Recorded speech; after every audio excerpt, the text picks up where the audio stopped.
Notre espace confédéral ne doit pas être une question seulement portée par nos frères qui portent la tenue. Il faut qu'on commence à partir de la maternelle. Dès lors que l'enfant commence à mettre pied à l'école, qu'on lui dresse le drapeau, on lui indique que représente le drapeau nigérien, quelles sont les valeurs à défendre. Je le dis parce que vous voyez des frères qui quittent le Niger, qui vont aux États-Unis, qui vont en France, qui vont en Espagne, qui vont en Allemagne. Quand l'enfant naît là-bas, il prend la nationalité de ce pays. Quand il va à l'école, ce qu'on lui indique, c'est comment défendre les valeurs du pays dont il porte la nationalité. J'ai vu des frères, je suis passé chez des frères, où l'enfant quitte l'école américaine et il arrive à la maison. Son papa veut lui parler de l'Afrique. Il dit, lui, il n'est pas un Africain, il est un Américain. Ça existe.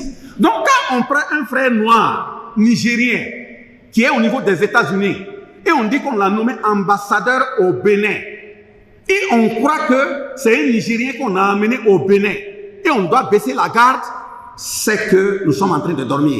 Il faut se réveiller. Si on l'a envoyé, c'est pour venir défendre des valeurs. Ce n'est pas nous qui l'est venu défendre. Et donc, de ce point de vue, la sécurité doit commencer depuis la maternelle.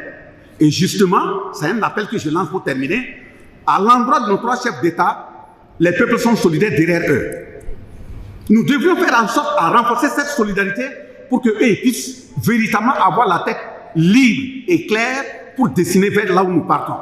Maintenant, nous qui sommes appelés à leur côté pour les accompagner, nommés aux différentes articulations de l'État pour les accompagner, nous devrions prendre l'engagement de notre terre, de nos ancêtres, d'être dignes, d'être loyal, d'être correct, d'être honnête, d'être patriote autour d'eux. Il ne faudrait pas qu'ils nous envoient en mission et dès lors là où ils ne sont pas là, au lieu de regarder la mission dans laquelle ils nous ont envoyés, nous sommes là avec des calculettes, avec des gens qu'on ne connaît pas pour faire autre chose. L'ensemble de nos frères et sœurs qui ont fait de la politique leur grenier, matin, midi, soir, ils mangent politique, il faut qu'ils arrêtent de chuchoter dans les oreilles de nos forces de défense et de sécurité.